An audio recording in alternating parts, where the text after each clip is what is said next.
یہ معاملہ گزشتہ دسمبر میں ایک 18 سالہ شخص ہنری نویک کے قتل کا ہے، جنہیں 23 سال کے وکرم دگوا نے سٹیب کیا اور پولیس کے سامنے دعویٰ کیا کہ ان پر نسل پرستانہ حملہ کیا گیا ہے، اور پولیس نے ہنری کو اس وقت ہتھکڑی لگائی جب وہ دہائی دے رہے تھے کہ وہ زخمی ہیں اور انہیں سانس لینے میں دشواری ہو رہی ہے۔ پولیس نے ان کی ایک نہ سنی اور اسی دوران انہوں نے دم توڑ دیا۔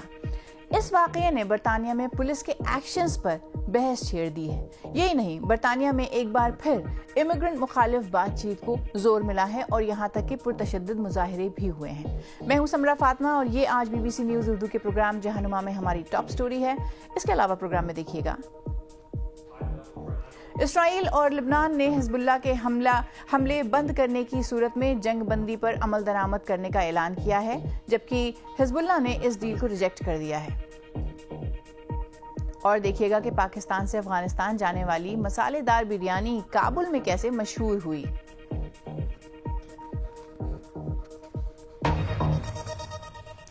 ہیمپشائر پولیس کے چیف کانسٹیبل نے ہنری نویک کے خاندان سے معافی مانگی ہے۔ یہ معافی پولیس کے اس طریقہ کار کے لیے مانگی گئی ہے جس کے تحت قتل ہونے والے اس نوجوان کو مرتے وقت ہتھکڑی لگائی گئی اور اسے گرفتار کیا گیا تھا۔ چیف کانسٹیبل ایلیکس بون نے BBC کو بتایا کہ باڈی کیم کی ویڈیو دیکھ کر انہیں بہت دکھ ہوا، جیسا کہ باقی لوگوں کو بھی ہوا تھا۔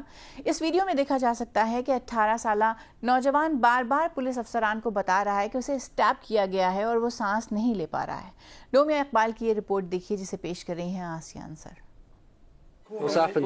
کیا ہوا ہے؟ سب ٹھیک تو ہے؟ مجھے سٹیب کیا گیا ہے۔ تمہیں سٹیب کیا گیا ہے؟ کہاں پر؟ مجھے نہیں لگتا کہ ایسا کچھ ہوا ہے۔ اپنی زندگی کے آخری لمحوں میں پولیس نے ہنری نویک کی بات کا یقین نہیں کیا۔ پولیس نے قاتل کی بات سچ مان لی اور ہنری کو مرتے وقت ہتھکڑی لگا دی۔ پولیس کی نگرانی کرنے والے ادارے IOPC نے اس معاملے کی تفتیش شروع کر دی ہے اور اب لوگوں سے کہا ہے کہ وہ اس بارے میں قیاس آرائیوں سے گریز کریں۔ ایک بیان میں IOPC کے ڈائریکٹر ڈیرک کیمبل نے کہا، ہمیں اچھی طرح اندازہ ہے کہ عوام اس کیس میں کتنی دلچسپی لے رہی ہے۔ ہم لوگوں سے مؤدبانہ گزارش کرتے ہیں کہ جاری تفتیش کے بارے میں قیاس آرائیاں بند کی جائیں۔ یہ تفتیش کیس کے تمام پہلوؤں کو پوری طرح سامنے لائے گی، بشمول اس کے کہ کیا کسی پولیس افسر سے کوئی غلطی یا بدتمیزی ہوئی ہے۔ ثبوتوں کے بارے میں مسلسل باتیں اور اندازے لگانا تفتیش کے عمل کو خراب کر سکتی ہے اور ہنری نویک کے خاندان کو وہ جوابات ملنے میں رکاوٹ آ سکتی ہے جس کے وہ حقدار ہیں۔ اب ہمیں معلوم ہوا ہے کہ وکرم ڈیگوا نے اس رات پولیس سے جھوٹ بولا تھا اور یہ جھوٹا دعویٰ کیا تھا کہ وہ کسی نسلی حملے کا شکار ہوا ہے۔ اسی جھوٹ کی وجہ سے پولیس نے قاتل کے بجائے مرتے ہوئے ہنری کو گرفتار کر لیا۔ ہیمپشائر کے چیف کانسٹیبل نے وکرم ڈیگوا کو قتل کا مجرم قرار ٹھہرائے جانے اور عمر قید کی سزا ملنے کے بعد پہلی بار سر عام بات کی ہے۔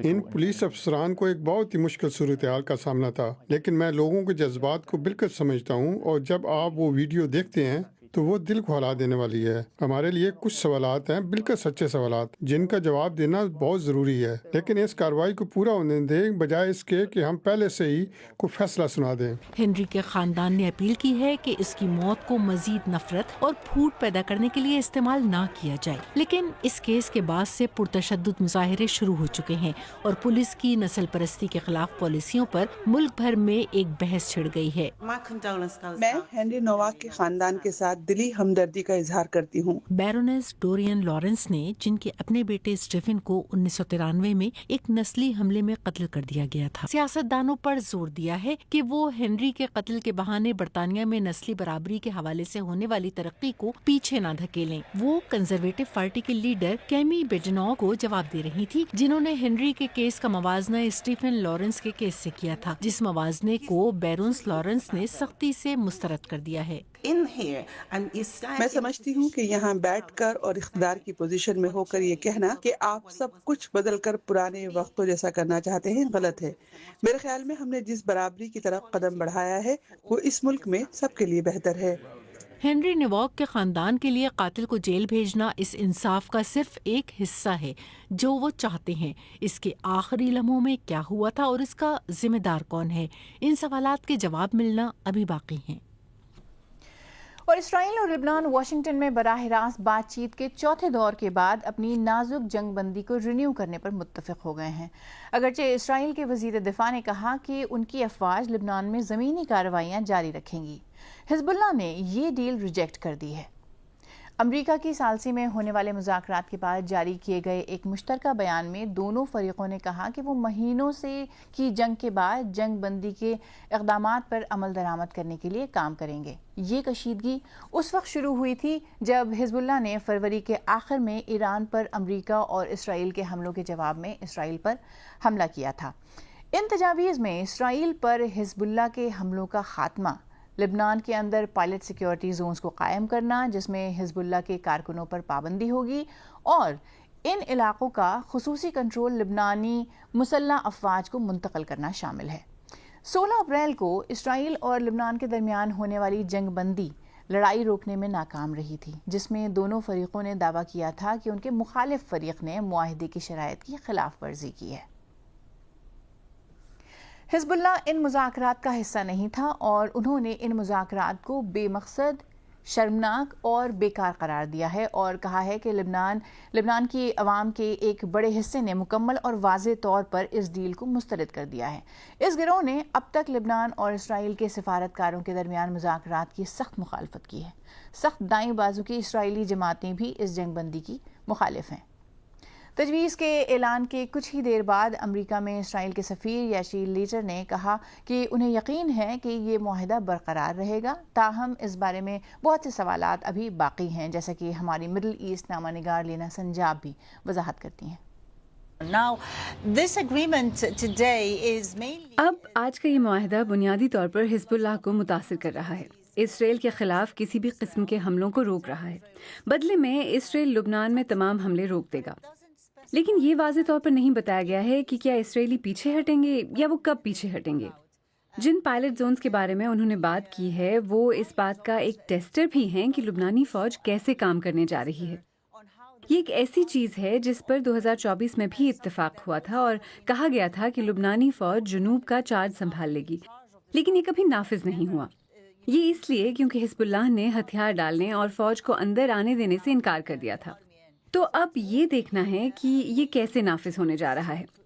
لبنانی فوج جنوب کا چارج سنبھالنے کے قابل کیسے ہوگی، خاص طور پر ان پائلٹ زونز کے علاقوں میں جو دریائے لٹانی کے جنوب میں ہیں۔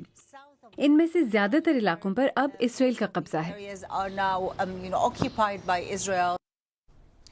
اور اسی دوران بدھ کو کویت کے ایک انٹرنیشنل ایئرپورٹ پر ڈرونز کے حملے کے بعد ایک انڈین شہری ہلاک اور کم از کم 60 زخمی ہو گئے ہیں۔ جو فوٹیج اب آپ دیکھیں گے وہ پریشان کن ہو سکتی ہے۔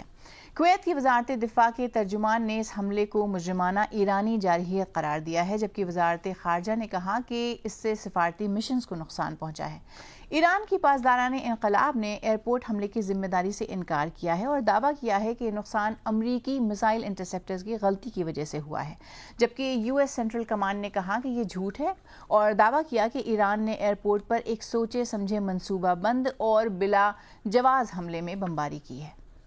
امریکی ایوان نمائندگان نے ایک ایسی قرارداد منظور کی ہے جس کا مقصد صدر ڈونلڈ ٹرمپ کو ایران کے خلاف مزید فوجی کارروائی سے روکنا ہے، جس پر سوشل میڈیا پر کئی قسم کے تبصرے بھی کیے جا رہے ہیں۔ دیکھیے اس کی تفصیلات آج ٹرینڈنگ میں۔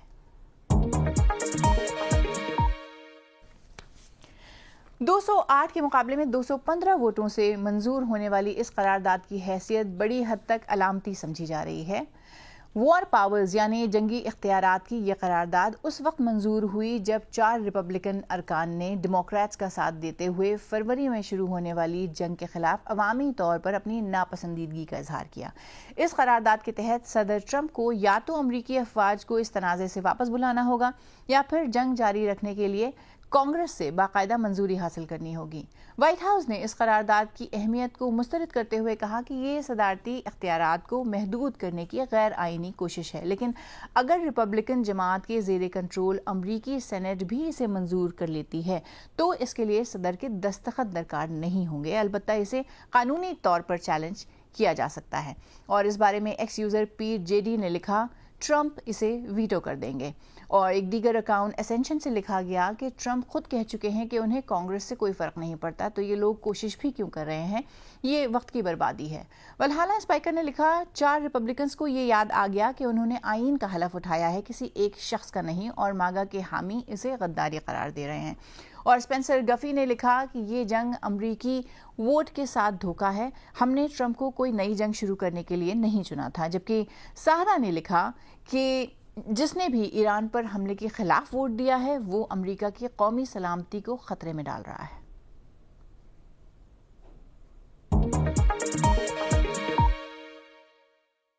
اب ایک نظر ڈالتے ہیں دنیا بھر کی باقی خبروں پر۔ صومالیہ کے دارالحکومت مغدیشو میں رات بھر لڑائی جاری رہنے کے باعث لوگوں کو اپنا گھر چھوڑ کر بھاگنا پڑا۔ انتخابات میں تاخیر پر ایک احتجاج سے قبل کل یعنی بدھ کو حریف سیاسی دھڑوں کے درمیان جھڑپیں ہوئیں۔ حکومتی فورسز نے کہا کہ وہ مسلح ملیشیا کو نیوٹرلائز کرنے کے لیے کام کر رہے ہیں جنہوں نے یہ حملے شروع کیے تھے۔ ایک نیپالی شیرپا داوا جو 6 روز قبل ماؤنٹ ایوریسٹ پر لاپتہ ہو گئے تھے، رینگتے ہوئے بیس کیمپ کی طرف آتے زندہ پائے گئے ہیں۔ داوا کے ساتھ تمام رابطے منقطع ہونے کے بعد انہیں مردہ سمجھا گیا تھا۔ وہ سب 0 ڈگری حرارت میں بغیر خوراک اور آکسیجن کے ایسے علاقے میں زندہ رہے جسے ڈیتھ زون کے نام سے بھی جانا جاتا ہے، اور اب ان کا فراسٹ بائٹس کا علاج کیا جا رہا ہے۔ اور امریکہ میں مصنوعی ذہانت کے اعلیٰ ایگزیکٹوز بشمول اوپن اے آئی، اینتھروپک اور گوگل کے ڈیپ مائنڈ کے سربراہ اے آئی کو حیاتیاتی ہتھیاروں یعنی بائیو ویپنز کی تیاری کے لیے استعمال ہونے سے روکنے کے لیے سخت ضابطے کا مطالبہ کر رہے ہیں۔ ایک خط میں وہ کہتے ہیں کہ مصنوعی ڈی این اے کے آرڈرز کی لازمی اسکریننگ ہونی چاہیے تاکہ مجرموں کو اے آئی ٹولز کا استعمال کرتے ہوئے مہلک پیتھوجنز کی انجینئرنگ سے روکا جا سکے۔ ان دنوں افغانستان میں بریانی بڑے شوق سے کھائی جا رہی ہے۔ اصل میں افغان شہری جب نقل مکانی کر کے پاکستان آئے تھے تو اپنے ساتھ کابلی پلاؤ اور دیگر کھانے لے کر آئے تھے، اور اب جب وہ واپس جا رہے ہیں تو اپنے ساتھ مسالے دار بریانی لے گئے ہیں۔ تفصیلات جانیے عزیز اللہ خان کی اس رپورٹ میں۔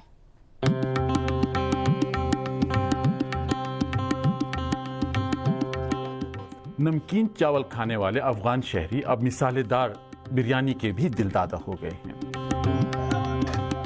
افغانستان واپس جانے والے نوجوانوں نے کابل میں ایک ریسٹورنٹ قائم کیا ہے جہاں بڑی تعداد میں لوگ بریانی کھانے آتے ہیں۔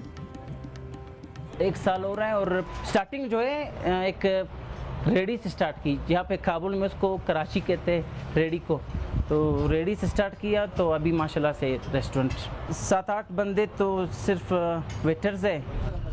یہ نوجوان پاکستان کے شہر کوئٹہ میں پیدا ہوئے، یہیں پلے بڑھے، اور اسی دوران انہوں نے بریانی پکانے کا ہنر بھی سیکھا ہے، اور اب وہ اسی ہنر کا استعمال اپنے وطن میں کر رہے ہیں۔